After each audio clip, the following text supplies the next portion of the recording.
Hey, it's Dan Kenner with another episode of The Casual Author. Today is Monday, October 30th, 2023, as I record this. And today we're talking to Neal Romriell about how Dungeons and Dragons has bolstered his creativity in writing. We talk about how long he's been playing, the things he's learned from playing D&D, and how that has transitioned into becoming an author. We talk a lot about creativity and spurring that imagination. We talk a little bit about planning his books and how he wrote them and actually got them out and published. So it was a really interesting conversation.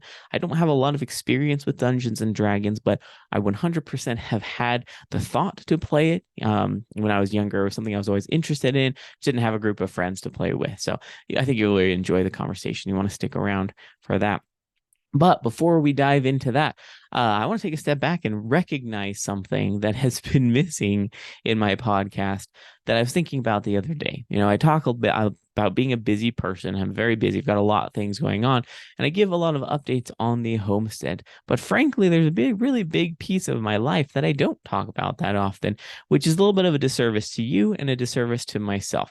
And that is my children. Now, I believe in privacy. I don't want to disclose a lot of information about them, names and whatnot. However, it's a huge part of my life, and I don't ever talk about it.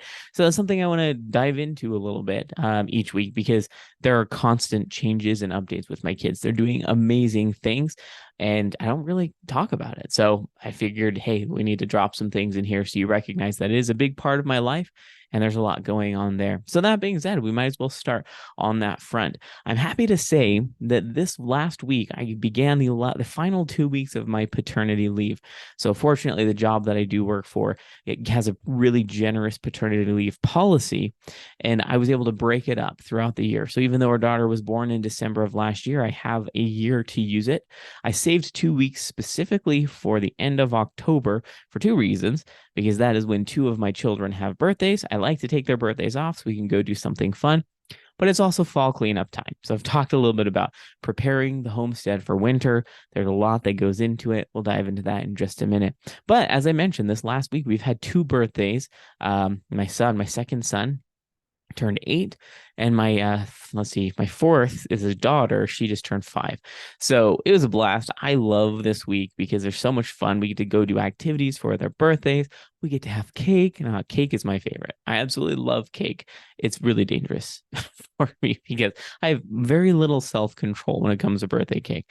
My wife is the opposite. She's like, I don't really love birthday cake, but it's been so much fun. It's fun to see them grow up. They're learning a lot. My first two sons started piano lessons. Well, my oldest has been doing it for a year. The second one, who just turned 8, started piano lessons, and it's a little crazy, chaotic to have all the extracurricular activities, but we're having a lot of fun. They're doing great with piano, and archery is starting next week. So my two oldest sons will be doing archery, and it's just a really fun sport and very practical. Now, I don't do a lot of hunting. I've never really done that, but it's nice. It's a nice skill to have. Plus, they have a lot of fun, and I get to meet a lot of other homeschooled kids, which is important to us. So yeah, that's in terms of updates for the children's side of things. It's been a busy week, but because I don't have work for the next couple weeks, it's a blessing. I've been able to spend a lot of time with them and focus on that time, and I'm very happy about it. It's giving me a little bit of a taste of what it might be like if I was a full-time author, because what we've done is we've broken up our days so that I still treat my days as work, but instead of actually doing work, I come to my office and I do author things. So it's been great. I'm diving into ads. I'm trying to, I'm writing every day. I'm figuring out how to get my books out there, market those books, and taking a lot of courses to learn more about that, putting more into the business. So that taste is amazing. And, I think it's going to help me feel more motivated to reach that at some point. Now, I'm in no hurry. Someday, may take 5-10 years, and that's fine. But this is a taste of it because I do author work in the morning, and then afternoon I'm out in the homestead doing, a lot of things for 3 to 4 hours in the afternoon. It'd be nice to say that I could do author things all day. The homestead is wildly busy. So updates wise in the homestead, it wasn't a panic move, but we had to move the chickens to their permanent coop a little bit on a whim because the temperature dropped drastically. And they were protected in their other coops. It's not as big of an area, so the cold can get to them. So I had to spend, a couple hours in the almost dark. Fortunately, there was a full moon, but I had to go get the chickens. So the thing about chickens is catching them is a pain in the butt because they will run. Even if they're, well, I mean, yeah, the friendly ones still run, or even if there's just one non-friendly one, kind of trains the others to run from you. Not a huge deal. You just get them when they're roosting. So every night they perch themselves up on high parts of the coop and they pretty much go to sleep. And so that's why you have to wait until it's almost dark. I was able to get them over, had to make a few trips. I think I had to do 3 different batches. They hated it. They were terrified. I tried to be calm and I wasn't angry or hard on them or anything, but it was dark and they were a little bit freaked out that they were being moved. Regardless, we moved them and they love their new coop and their new run. I sent pictures in my email update a couple weeks ago. But yeah, now they're happy and thriving. And so now what we have to figure out is how to deal with the frozen waters because the temperatures dip now into the teens, sometimes single digits. I think we're seeing a couple days like that in the next week. I need to figure out the water situation. Currently, I'm just bringing hot water from inside our house out. That's what I did the last couple years. It takes a while, right? And it's a little bit tricky when outside becomes this complete ice field. Carrying full buckets of water when the ground is ice is not great. Now, admittedly, I haven't slipped and spilled it. I don't think ever. Maybe I shouldn't jinx myself on that one. But yeah, it's just not sustainable to carry these big old buckets of hot water multiple times. The chickens aren't that close to our house. So I have to do a little bit of trekking. So we're trying to figure something out. I think this year we're going to be investing in heated waters, so you can plug them in, and the buckets are warm, and or the chicken water is warm, so it will not freeze. I think that's going to save us a lot of time. We haven't historically invested in them because of financial reasons, but this year it seems about time to invest in them, trying to simplify our lives. Other than that, it's mostly just cleaning up hoses, spraying. We had to winterize the sprinkler system, all the fun outside stuff before it gets cold.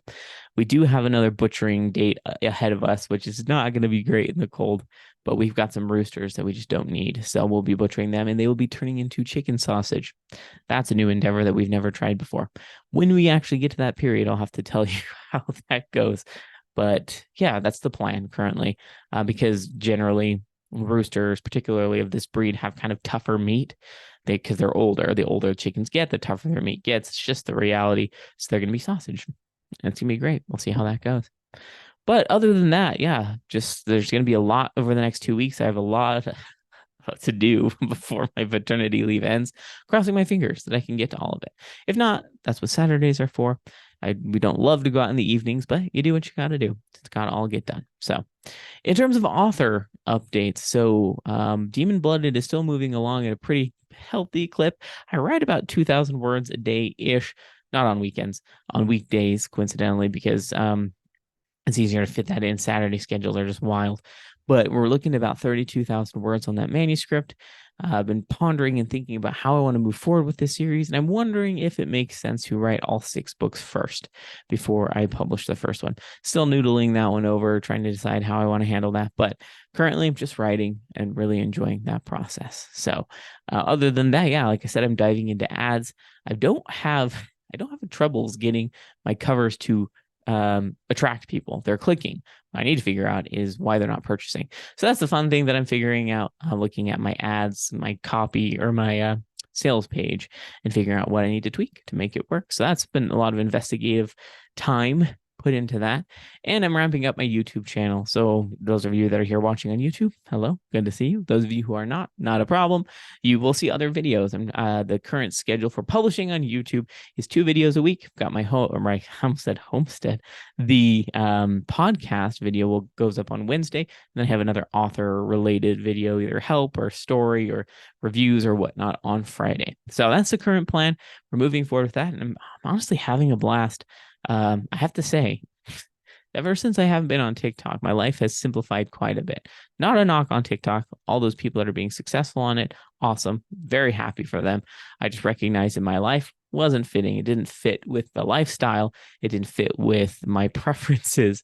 And while some people may look at it and say, you were doing great, that may or may not be true, but I was not doing great mentally. So much better to not be on TikTok for me. I'm going to continue leaning into YouTube and leveraging other ads just to see what we can do over the next 6 months. So yeah, that's making plans and thinking forward to the future. That's what I've been spending a lot of time doing these last couple of weeks. I believe that's everything in terms of updates. So we can go ahead and shift over to the interview portion of the podcast.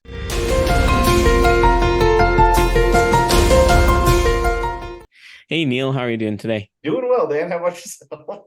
Doing very well. Looking forward to chatting with you about, coincidentally, something that I'm not very familiar with, but am Okay. somewhat interested in. Right, you are a D&D player, is that correct?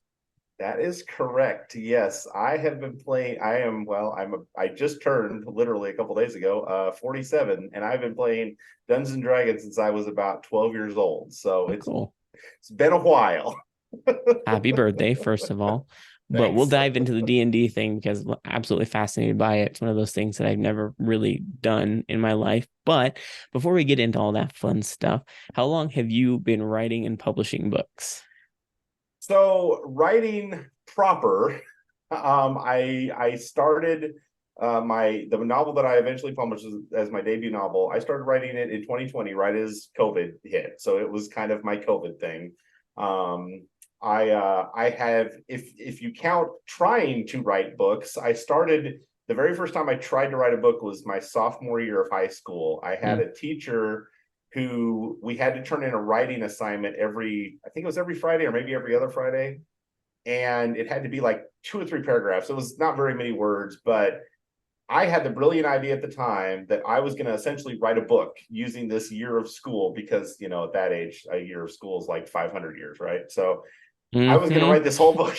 I was going to write this entire book, just turning in these assignments. And of I got a lot of it. I mean, I got a lot of pieces and parts, but it was very disjointed, and I was obviously probably not anywhere near a good enough writer to be trying that. But I did make the attempt. It is lost to the annals of time now. I don't know. I mean, I know the story. I remember that much of it, but I don't know if I can even find any of the original pages I wrote or typed or anything. But that was my first attempt, and I kind of tried over the years, and it just never stuck. And finally, COVID kind of gave me that excuse that I had to be home for a while, and I was able to write my debut novel. And originally, it was picked up from with a publisher, an indie press out of Ohio, and that was going to be the plan, was to release it through them. And then, unfortunately, about 3 months before they were supposed to kind of finalize everything with my book, they had some internal struggles and ended up having to declare bankruptcy. And so I got my rights back, which was nice. But rather than go through the publishing process again, I went ahead and self-published. So I've been a self-published author now since last year. And I've since then published a short story, and I've got another short story that has just been picked up for an anthology next year. And Nice. I very recently finished my very first fantasy book. My first novel was kind of an urban fantasy, it's more of a modern setting. But this next one is actually based on one of my D&D campaigns, and so I just literally finished, quote unquote, writing the first draft about 3 weeks ago. So it's still got a long ways to go, but it's there now. So So it's fresh. yes. Nice and raw and fresh. Oh, that fun part I remember. It's nice to write the end, but then it's like, okay, I'm gonna just have to set this aside and forget about it so I don't go crazy knowing what I have to do to this Yeah. manuscript. But yeah, let's talk about this D&D thing. You've been playing D&D for a very long time, which is amazing, which means you're probably very good at it. I would hope, I would think. That might be subjective, but yeah. Okay, that's fair enough. So do you generally DM it or dungeon master? That's what that stands for, correct? Yeah, you're right. Yeah, Dungeon Master. So, the original game that I played was actually at a birthday party of a friend, and he just had like he didn't even have like the real books. It was just like he had like a couple of basically like adventures, is what they were. They didn't enter even like the rule books completely. But we played that, and I immediately was hooked. I liked the idea of being able to play, create this character from scratch. You could base it on whatever you wanted, how they looked, how they acted, what they did, and you were in control. And the only thing between you and success was the roll of the dice, right? And so I played for a few years, and then I wanted to play with my friends, but some of them, or some of my new friends. This is one of those things where you get to high school and magically you suddenly have different friends than you had when you were younger. And so some of my new friends wanted to play, except that none of us at that time were dungeon masters. We were all just theoretically kind of players. And I said, well, I've been playing the longest. I'll be the one that starts as the dungeon master. And that was pretty much from the time I was in about my senior year of high school or so until a few years ago. Actually, I was pretty much solidly just a dungeon master. I almost never was just a player. And luckily I've been in my current location for long enough that I met enough people that I was able to actually go back in and actually just be a player. About 3 years ago, I got to the chance to do that again. But that was basically the first time I really had got to be a player in a campaign in almost, I guess at that point, it was almost 30 years. So it was... That is wild. Okay, so because of my ignorance on this whole thing, I'm familiar with the fact that DMs generally craft this. It can be a complex world. There's books that can assist you, but you don't have to follow them correct. I have a brother-in-law who also DMs things, or at least he was planning on it. He's been playing D&D for probably 5 years now. And I remember having a conversation with him, and he was asking me like, "Hey, does this sound good? Does this sound good?" And I was like, "This is kind of strange. Like, I mean, it's really up to you. I mean, are you writing a book?" I remember asking, he was just like, "Oh no, I'm building this D&D campaign." And I was like, "That is strikingly similar to writing a book. It's wild. You're pretty much writing a story that's verbal only, right? I mean, you're Yep. writing some notes down. I mean, some people draw maps, some people get really into it. But so how strongly did your D&D prowess influence your writing? Well, number one, I am very much a pantser. If you're not a writer or an author, you might not. I didn't know what it was until I joined some TikTok and Twitter communities and stuff. But a pantser essentially writes from the seat of your pants, right? You basically sit down and maybe you've got kind of an idea of what you want, but you just kind of let the story happen as you're writing it. And Mhm. that's literally what a DM does. It's and when I was first, this is something you'll find a lot of new DMs do. So when you're a new DM, you want to create everything, right? You want to have every detail. You want to have started from the top of the atmosphere all the way down to the grains of sand on the beach, right? And you quickly realize that that's a foolish proposition. That's way too much work for something that's probably 99.9% of it's never going to be witnessed by any player of any of your campaigns ever. And Hmm. and so for years I was exactly what you're talking about. I had these crazy detailed maps of the cities and what was in each of them and this and that. And slowly over the years, I realized, okay, I'm doing a lot of crazy work that really isn't benefiting my story. It's just making me feel better about the world that these characters are in. When I should have really just been focusing on the stories of what they're going to do and kind of let the players help guide me in that, right? Like what choices they make can kind of influence the way that my story progresses. And so it makes me think on your feet, and it makes you again kind of act like a pantser, right? Something comes up, it's just like when you're in the zone typing and all of a sudden it's like, oh wait, I just had this brilliant idea, quote unquote. Your players will do stuff and you'll go, I hadn't even thought of that, and yet here this person has challenged me now with this idea, and it's like, okay, let's take the story in this direction now. And so it makes you think on your feet. And it did when I was writing. That was one of the biggest like advantages I felt like I had once I actually was able to like sit down and seriously try to write, was that if something new popped into my head or if some kind of new situation arose as I was writing, it didn't like throw me off, right? It didn't make me have to like stop and pause and reset. I could just go, okay, this is just like if somebody made a decision in one of my games, the dice rolls as they may, and I'm just going to go with it kind of thing. So Okay, this is not where I expected to hear how this influence. This is amazing. No, I'm loving this. I'm eating this up because I am also a pantser, or there are there you some go. writers who don't like to say the word pantsing, particularly people in Britain, because coincidentally, pants means underwear. So discovery writing. We're going to use the fancy Gotcha. term here. Okay, So discovery. I discovery writing or got discovery D&D. I didn't expect that. For some reason I was just under the impression that D&D or DM masters, or that's redundant, DMs, you. plan everything out specifically. But it makes sense. Like you said, you've got players that are going to make decisions that you haven't accounted for because there are a bunch of different personalities. They're different. You hardly know them until they get into the game, and so you kind of have to fly by the seat of your pants, so to speak. The best one of my favorite stories about being a DM, and this was I mean, I'd been DMing for quite a while at this point.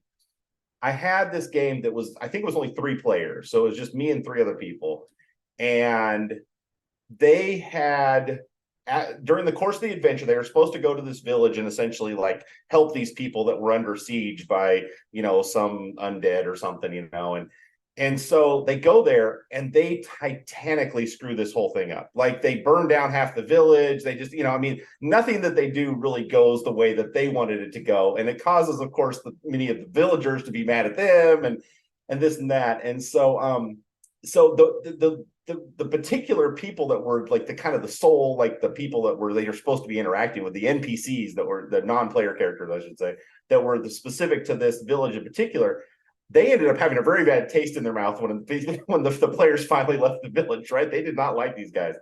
And so fast forward many play sessions later, and the characters hear about this tournament where if you go and fight, you can win this magic sword, and they really wanted this magic sword, and so they go there. And one of the characters, who's actually one of the weaker characters as far as combat wise, because he was a druid, I think, and he didn't wear much armor, and his kind of specialties was like he could wild shape, but he hadn't even really specialized in that. He was more kind of a spellcaster than anything. He gets into the fighting ring, and this guy from this village from eons ago at this point steps in, this raging, angry barbarian guy, and they have to fight. And I'm just thinking, everybody there's just thinking, oh, he's about to get his hind end kicked very badly in this fight. And of course, as the DM, I'm thinking the same thing. I'm just like, there's really no chance this guy can beat, this guy's, this guy's massive and he's got huge strength and all this stuff working against what the druid cannot match that same skill. Except when the fight starts, they have this thing in D&D called initiative. So you roll to see who goes first, essentially, right? In a combat situation. And the druid won the initiative. And what does he do? He casts this spell called, I think it was called Meld to Stone. And it means that he can technically absorb himself like into stone and kind of be just like part of a wall temporarily. And these fights were taking place on these big blocks of stone. And so technically the actual spell, like the way they're read, so it's supposed to take like a period of time for him to actually meld into the stone. But because he shocked me with that move and it was so genius, I just let it happen. Like I just said, hey, instantaneously, you start the combat, the barbarian guy's in a rage, he's ready to fight, and you just basically turn into like, you just disappeared essentially in his eyes because you just meld into the stone.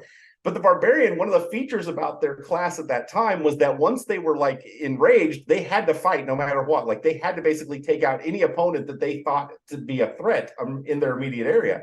So they started going off and fighting other fighters. This barbarian did, while the druid's just sitting there totally out of the combat. Like he cannot be affected. He is just a lump of stone at this point, until the barbarian completely uses up all of his skills, all of his powers. Other people are fighting him. He's just completely beaten down, and the druid comes back up out of the stone and just walks up and hits him with a stick and wins the fight. And I was like, that's it. Like I had planned this whole thing out, and in the end, the character had just a better plan than I did, and that's really what it was. It was just he had a better imagination than I had, because I would not have expected that to be one of the things he would have done.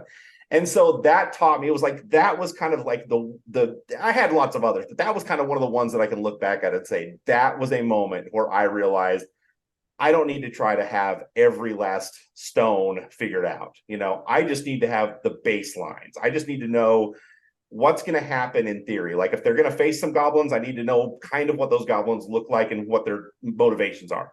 But where it happens, who knows? If the characters go one direction, that's fine. I can change the story completely in that moment, but at least I've got the bones there. And that's kind of how I write. When I did this fantasy novel, I knew some set pieces. I knew some places that I wanted things to happen. I knew some moments that I wanted to occur, but I didn't know how we were going to get there. I just had to kind of write until a moment arose that was like, oh, this makes sense for this to happen now. And there it is. So But for me, that's the fun part of writing, and that's it sounds very similar to being a DM or playing a game even as a player, is that you think you have an idea of what you want, but then the characters make different decisions. It's just like, okay, well, I like that way better. I've learned so much just to kind of let things happen, and I'm always way more satisfied with the story. I have an interesting kind of relatable story.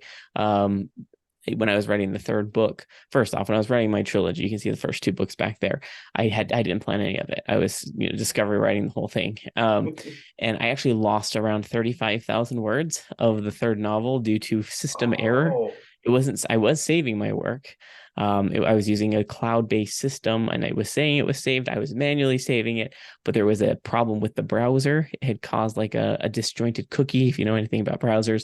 And so even though I was saving it, it wasn't actually saving it. It just made it look like it was. Anyway, the funny thing is, when I rewrote that 35,000 words without any notes, it was completely different, like completely different. And I loved it. I was like, oh, this is way better. Like, I don't even remember what happened in the 35,000 I lost. But it's just funny how that happens. It's just like, I was stressful and bothersome, but you just kind of let it happen. But it's great that you've had these skills that you've developed for so many years.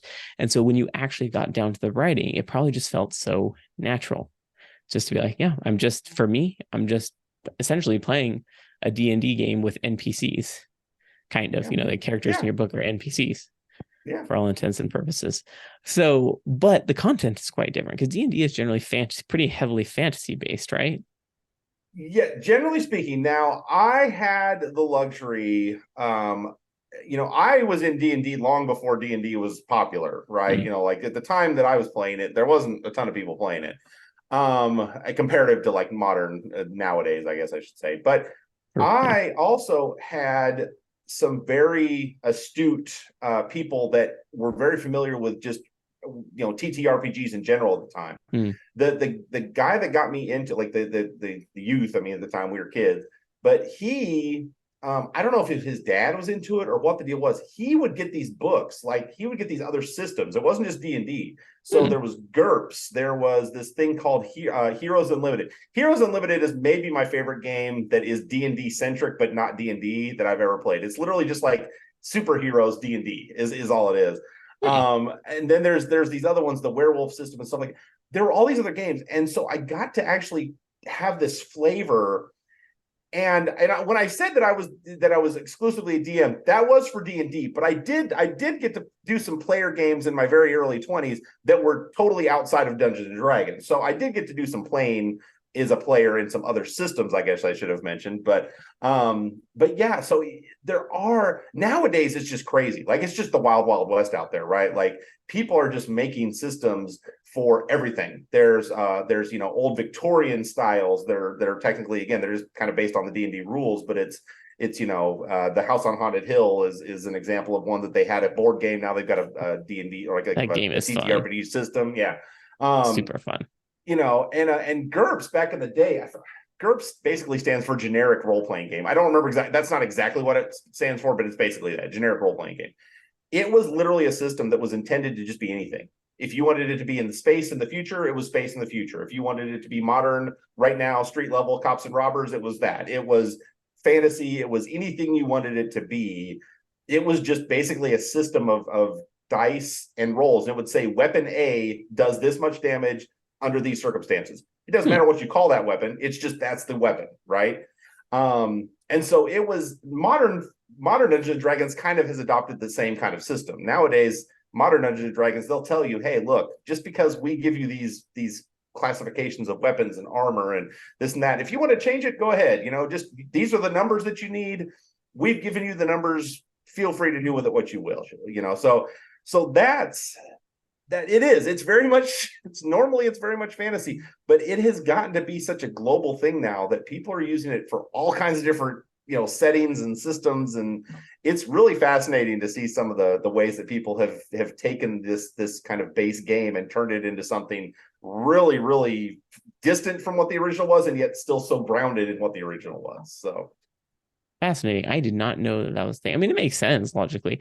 I think, intuitively, I would have known that D&D wasn't the only game out there. In fact, I'm pretty sure I knew that. I'd seen some other books out there, but it's interesting. I didn't realize there was a superheroes version. And so, I mean, let's talk a little bit about your book, right? I've read the description of your book. It's for just as a basis to explain a little bit around what the book is about. Do you want to explain what cryptids are? absolutely, So, absolutely. people who haven't heard that, what is that? How does it Yeah. relate to your books? So a cryptid is typically something that is classified through what they call cryptozoology. So it is a creature that we suspect could exist, but we don't have any hard evidence of it actually existing, if that makes sense. The best example of what a real world cryptid is the platypus. There was a time when people had seen a platypus and had returned to some, scientist or biologist or whatever and said, "Hey, we saw this thing that, has a duck bill and it also has flippers, but it's also warm blooded." And people were like, you're just, you were probably drunk, or you saw something, you saw something else and you clearly don't know what you're talking about. And fast forward years and suddenly people realize, no, that's actually a real live actual animal. So Bigfoot and the Loch Ness Monster are probably some of the most well-known and classical cryptids. I wrote a book that involves why, essentially, the reason that we don't know or that we don't have good evidence of cryptids is because there's people out there that are essentially kind of brushing the evidence under the rug, as it were. And there's a society that is also just constantly working to kind of keep. There's almost like game wardens, but for cryptid kind. They're trying to keep them safe from us crazy humans that might somehow encroach or do harm to them, which is why they've stayed hidden all this time. So, where did you get the idea for this book? Was it related to any game you were playing, or is it just kind of off base, No, out of the blue idea? so I mentioned that this was a COVID thing. My daughters, who have since, I've got 3 girls, and so at some point they knew that I was playing Dungeons and Dragons. They had become aware enough of it that I was playing Dungeons and Dragons, and they wanted me to help to teach them Dungeons and Dragons, essentially. And so I had very much not tried to push, like, I didn't want to like make this a thing like, oh, well, dad is telling you got to do Dungeons and Dragons, but they got to the point where they were old enough and they said, hey, we'd be interested in seeing this. And one of the things that my middleest daughter mentioned almost immediately was, she said, you've got like a storyteller voice, right? Like you've got this other voice that you do when you become the DM. And a lot of DMs will tell you they do. They have like this other, like they go into this other, I don't know what you would, they do this other Your accent or audiobook something. Yeah, voice. it is. It's seriously, it's like your audiobook voice. And so they would kind of joke about that. And so as COVID starts to shut things down, I've got a daughter in college, I've got a daughter who's married, I've got another daughter who's still in high school. Everybody basically comes home, at least temporarily, at the very start. We're not sure what's going on, and so we just we kind of gathered everybody at the house, right, to kind of wait out at the time. What we weren't sure if it was going to be a couple weeks or who knew, and of course we didn't know it was going to turn into as long as it did. But and one night we were just kind of all up and we were joking about, because my one daughter was taking like a English, I don't know, 201 or something kind of thing, and she was talking about some people in that class that were joking about like badly written books, essentially like fan fiction and stuff like that. And we were just kind of talking about storytelling and what it took to tell a story versus just putting a story down on paper. And when you're a DM, this and that, and my middle's daughter again said, well, you've got that storyteller voice that when you telling a story, and she's like, you're kind of getting into that now, like, because we were kind of coming up with like ideas of stuff and just kind of telling stories, as it were. And I said, well, yeah. And she said, you ought to put one of those down finally, because they knew that I'd tried to write books in the past, but I'd never gotten more than a few chapters in. She said, maybe this is the time. Maybe you need to actually like tell this story finally, or tell a story finally. And so originally it wasn't cryptids. It was going to be something a little bit different. And that night I just kind of slept on it. And when I woke up the next morning, this whole different idea, like this whole thing had popped into my head, and it involved cryptids, because growing up, I grew up in Idaho. And out there's a lot of stories about, creatures up in the mountains and things like that. And I had this whole thought about, because I've seen some weird stuff. Granted, I've never seen a cryptid, but I've seen some weird stuff in my life. And I was like, what if the reason we're just not finding the cryptids is because there's somebody that's covering them up, essentially? And from that came a whole story about an individual named Charlotte who joined this organization fresh out of high school, and now she's been in there for a while, and she's become kind of an agent and who's supposed to be teaching other agents. And it was very indicative. I wanted it to be kind of an homage for my girls because they were the ones that had kind of encouraged me, and a lot of my storytelling goes back to them. And I really wanted to have something that, when my grandfather passed away, he had been a storyteller for years and years and years, and he had a couple of different collections of stories that he had, told and cowboy poetry festivals and different things, but he'd also written them down. And so all of us grandkids had a copy of his book. And I was like, I want my girls to be able to have this, at least this book. And so I kind of loosely based characters in the original draft on my daughters. Unfortunately, that kind of got skewed a little bit over time. And now they're more amalgamations than they are really just based on anybody anymore. But yeah, that was kind of the thing that kind of got me to it, is that I wanted to kind of present this thing for my girls. And like I said, I just love the idea of cryptids. I'd never seen one, but I love the idea of them. I've heard stories about Bigfoot, being up in the mountains. I've heard stories about the Loch Ness Monster. I've been to Point Pleasant, West Virginia, where the Mothman legend was essentially born. And, so I thought it was something cool, and it just kind of happened that it did become the book that it did. So. I think it's amazing that, the great thing about being an author, particularly an independently published author, is you can kind of do whatever. I know this isn't a knock on traditional publishing, because, it's great. A lot of people really do very successfully in traditionally publishing. I do know that there's very specific types of books that they often look for, agents and traditional publishers.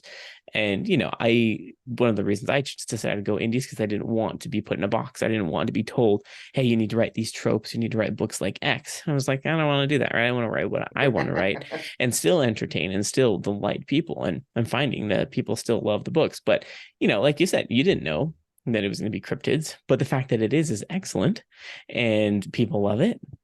And your book has great reviews on it. And it's fun. It's really fun to be able to take that and just be like, all right, let's see where this goes. And that's what happens. So this is intended to be a series, it looks like, because I see book one. Yes. After this one. So it's always fun writing series as a discovery writer, because it's just like, do you have a sense for how many books it's going to be?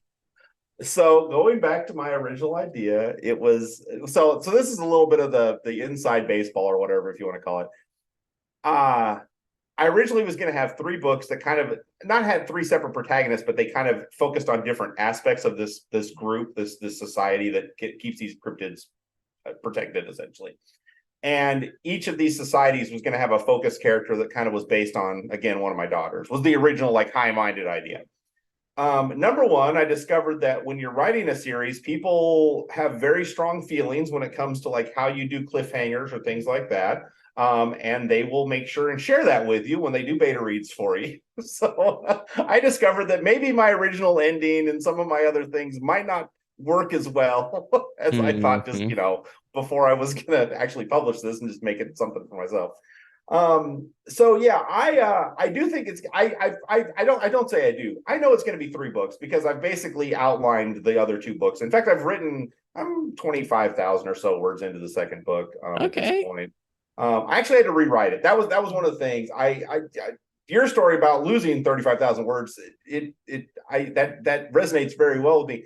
I had written about 30,000 words of my second book, and upon publishing the first book, like legitimately getting it into hands of people and getting, seeing what they thought about it, and seeing, the way that people like my ARC readers and things like that responded, I quickly realized that the second book that I had at that time been writing was not the right book to write. That was not the story for the second book. And so I've still got those 30,000 words kind of sitting there. I might someday make them like a Kindle Vella or something cool. I don't know. I don't know what to do with that story just yet. It's a story that I like. It's not the story that's supposed to be the second book. And so I had to start over from scratch, essentially. And now I'm writing the second book again, and it's getting there. It was a little bit of a slow process. Like I said, the fantasy book kind of consumed me. I kind of got on a hot streak with it, and I probably have some kind of hyperfixation or something that is undiagnosed. But I kind of laser focused in on it and went from like a few thousand words to getting like up into the 30,000-40,000 words. And once you get to a certain kind of point, in my mind, you just keep going at that point, right? Like you don't want to give up now. It's almost like a challenge. Like, well, I've gotten this far, I might as well just get this one, kind of get this one done. So Absolutely. that's kind of what pushed the fantasy book over the edge for that one. But yeah, it's 3 books, and I already kind of know where everything goes, and it's still got those characters that I wanted to be in there. They're just in different roles now, and like I said, the focus characters are more of kind of an amalgamation of each of my daughters rather than like kind of each being based on a single daughter kind of thing. Mm. So anyway, that's where it's at now. So So this is fascinating. Do your daughters appreciate that you base characters off of them? Do they enjoy that, or were they like, they Dad, why would you do that? they were tentative at first. I will admit, especially my oldest, she was a little bit skeptical because I don't know what she was. I don't think they didn't know what to expect, first of all, because they have never read any of my writing. They know what I do when it comes to telling stories. They kind of understood where I was with that. But as far as like, what I would, I don't know how exactly to describe it. They kind of understood me as a storyteller, but they didn't understand me as a writer. And when I started writing for other people, that kind of changed things, right? Like when you're telling a story to your family, you kind of, the inside jokes and things like that are cool. You get Mm-hmm. that because they get that. When you're writing for a bigger audience, you have to rein that in a little bit. And I think Mm-hmm. she wasn't sure what the result was going to be. But they have all very much signed it off with their seal of approval. They love the characters that are still kind of the focus characters. In fact, my one daughter was so excited about it that she shared it with some of her friends. And they ended up being some of my kind of earlier beta readers before my publisher had even picked me up at that time. I say my publisher, it's no longer my publisher, but anyway, before the publisher had picked me up, I actually got some of these youth that these kids had beta read for me because they were excited to read about their friend who now's dad had put her in a book. So But how cool. I mean, what a great example to your daughters, even if they don't write, to see that you have this inspired. I mean, you've been inspiring them through Dungeons and Dragons campaigns for so long. Um, but how do you keep it all straight, right? I mean, a lot of people will say that yeah. their creative well or their creative energy runs dry. If you're putting so much energy into these D&D campaigns, however elaborate, how do you not run dry with your creativity? Do you have any secrets that you can share, or do they just bolster each other? Is that what's happening here? There's a little bit of that. I legitimately I think part of the reason that writing that fantasy book caught fire as fast as it did for me is that so this is probably corny to some people, but it's just how I've always done things. We love My corny. original, yeah, well, my original group, that original group of friends I had in high school, I love those characters. That was my first group that I DM'd. That was the first place that, the first time that I'd ever had to personally, like, not only design NPCs, but design the personalities around the NPCs and things like that. And after that, and I had moved on and we'd all scattered to the wind, and, I came out to the East Coast and they, did their thing. After that, when I would write a campaign of my own, I would always include those characters in the world somewhere. Even if the Hmm. players in that current game never ran into them, they always existed, right? These characters were always in the world somewhere. And so that's the actual book that I wrote, was these characters, kind of their origin story. And it's just something that's carried on. I'm always, when I was a kid, and it's funny because actually we talked about being in writers groups earlier. I encountered a writer who doesn't have an internal monologue, which blows my mind because I can't fathom not having. When I'm doing anything that I don't actually have to physically be talking or interacting with somebody with, I'm basically in my head, just the wheels are spinning, right? Like something's always going on in there. And when I was a kid and I'd be like mowing my lawn, I'd be thinking like I just played Final Fantasy at that time or something, I think it was Final Fantasy that had come out recently. I distinctly remember like I would be writing a new version of Final Fantasy in my head while I'm mowing the lawn because I'm like, well, I would have done this better, or I would have done this. And still to this day, that's kind of who I am. Like on my commute to work, I just, something will hit me. I take a walk in the evening. It's that 20 minutes. It's just nonstop. Like, well, how could I tweak this? How could I do this? How could I, wouldn't this be cool? And there's times that it kind of bleeds over in ways that it probably wasn't intended. Like I have to sometimes kind of clear my mind. Like I listen to music all the time when I'm writing. Like it's just nonstop. It's always, I just have to, because it's something about like the music helps me get all the lines right in my head, so that everything kind of keeps to its own lane. But sometimes things kind of happen. And what's funny too is that I discovered when I used to read books a lot more than I do now, because I'm writing them and because I'm just an adult and I'm busier. When I would read books, I would get very much in that headspace, right? Like if I was reading a Stephen King book, like that was just everything in my brain was kind of tilted in that direction. Or if I was reading a Terry Brooks or another fantasy author's book, Asimov, it was being, science fiction was everything in my head at that time. As an adult now, and especially as a writer, like I have to be really careful about the types of media that I consume if I'm trying to write something or write a new story, because the influence of that media will sometimes bleed into my headspace with that. Like I won't watch a TV show or like a constant series if I'm in the middle of writing something that's either intense or a big deal. Like if I'm just kind of just throwing some ideas at the wall, I can do whatever. But when I really get into a book, I kind of have to shut out all the other stuff, because otherwise it bleeds into my everyday thought process. So, Yeah. and maybe like I said, that might be corny. I don't know, but that's just kind of how I figured out I operate. So I mean, I don't think that's corny. I don't know that I'm influenced in the same way, but I can say with Affinity that you were not the only one. I remember thinking that I was a psycho person. Not that anybody had like given me that feedback. This was purely, having gone to public school, nothing against public school, but being kind of that nerdy kid. Obviously, it was unpopular, so to speak. So I remember thinking as an adult, why why am I thinking these weird, like fantasy, otherworldly stories? No matter where I am, what I'm doing, I'm always coming up with some story. And it's never gone away. And I remember thinking, I'm just like, my brain is weird as an adult. It's childish. Why am I still this way? And I'm still this way, right? But I think, that's an artifact of my childhood and your imagining. I like to say it's just your imagination running wild, which is very healthy for whoever you are, whatever age.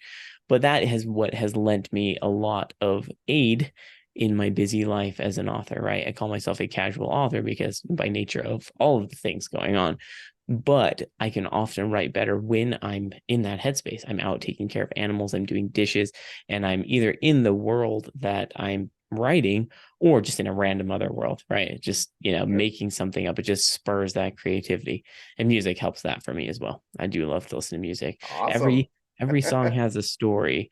So I'm with you on that. Although I'm gonna have to ask you your playlist while you're writing because I'm Well, curious if you I have have so one. many. What's funny is I have multiple playlists, because like if I'm writing a certain type of scene, I'll switch the playlist. Yeah, that So makes like when sense. I'm doing action, it's one type of playlist, and if I'm doing like an emotional scene, it's another type of playlist.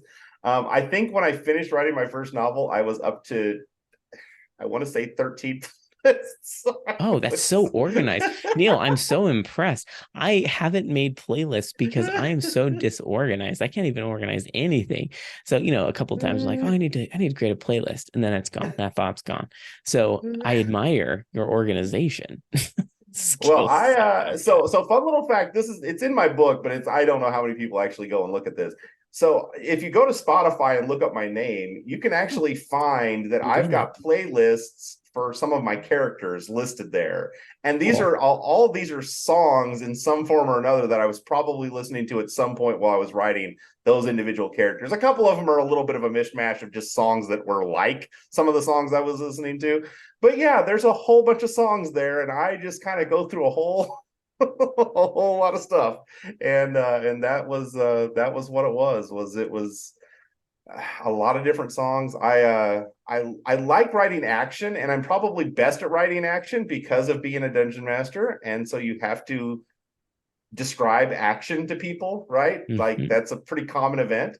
So like my fight scenes, poof, I was blazing on those, man. My fingers were flying a key a minute or a second or whatever. But it was like emotional scenes sometimes took me a little bit more time, and so that's really where the playlist helped a lot, was kind of getting me the Mm. headspace. And I say emotional, this could be any emotion. This could be, sorrow, this could be happiness, this could be love, this could be, whatever. It's just when I had to actually kind of like have a character that wasn't immediately trying to kick somebody's rear end, or chase down a Bigfoot or whatever, I had to step back and go, okay, what's happening in this scene, and where do I need to get my mind focused at? Oh, the temptation to have someone punch another person is there, but that's not the solution to everything. It's not. Well, it's funny. My youngest daughter was one of my very first like any kind of reader. She'd be like an alpha reader, not even a beta reader. And she left me a note towards the end of the book, and she said, "There's a lot of people that really," or she said, "There's a lot of moments where people fight in this book, and I think you might need to tone it down." So, and I was like, "Yeah, You're like, okay, I guess I can oh, see what you're saying." dang it. Yeah, I looked back and I was like, "Yeah, she's right." There were moments when they probably could have handled that better, and instead it was just like, "No, let's resort to violence. Why not?" That is funny. Well, I'm looking forward to digging into it. I have not had a chance to read your book, but it looks intriguing. We are running short on time, though. We could probably talk for forever. But before we Probably. end here, I'd love to ask, where can people find more information about you and your books? Well, absolutely. So just my name, neilromriell.com. I'm the only one. And so you go there, you'll find not only my debut novel.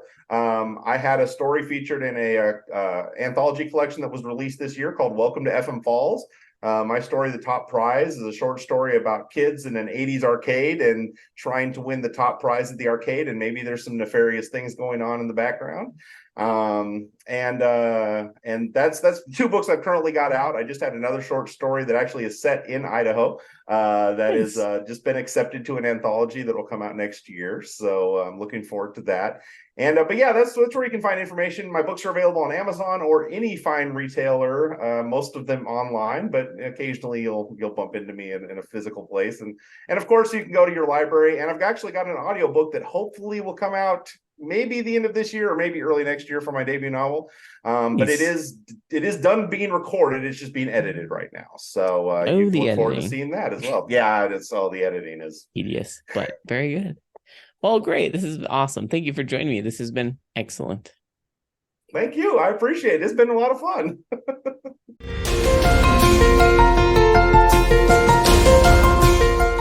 I hope you thought that was interesting and encouraging, right? Because there's a lot of passions that we have outside of writing that can definitely influence and help us in the writing phase, such as reading, watching movies, playing Dungeons and Dragons or other role playing games. I don't think people give enough attention to those things and how they can actually help with their creativity. They think, oh, if I just take all of that time and put it into writing, my writing will skyrocket and everything will go better. Not necessarily. There's that creative well needs to be filled. And if that's through Dungeons and Dragons, I think that's awesome. So next week, we'll be talking to KJ Bridge about persevering in your writing despite challenges occurring in life. So we talk a little bit about the tragedy. There was a recent tragedy in her life, the death of a very close family member that affected her and her children. We talk a little bit about that and explore how she coped with it, how that transitioned into being successful with her writing, and how she was able to take her experiences and use it to bolster the emotions and the realistic parts of her characters in her book. So I think you'll want to tune in for that conversation. It's really insightful and really it wasn't heavy necessarily, but it was very realistic and grounding. I'll say grounding is the right word for that. But yeah, that's next week with KJ. So if you want to join me on the podcast, as I mentioned before, you definitely want to head over to thecasualauthor.com, fill out the pitch form there. I'd love to hear from you. I'd like to have anybody who's passionate about publishing. If you have experience with Kickstarter or anything related to publishing, artists, editing and whatnot, definitely would love to have you on the podcast. So if you have any questions, you can email me at authordkenner@gmail.com or just head to dankenner.com. There's a contact form there where you can reach me as well. Thank you so much for listening. Like and subscribe if you haven't already. And remember to share with your friends. Have a great day.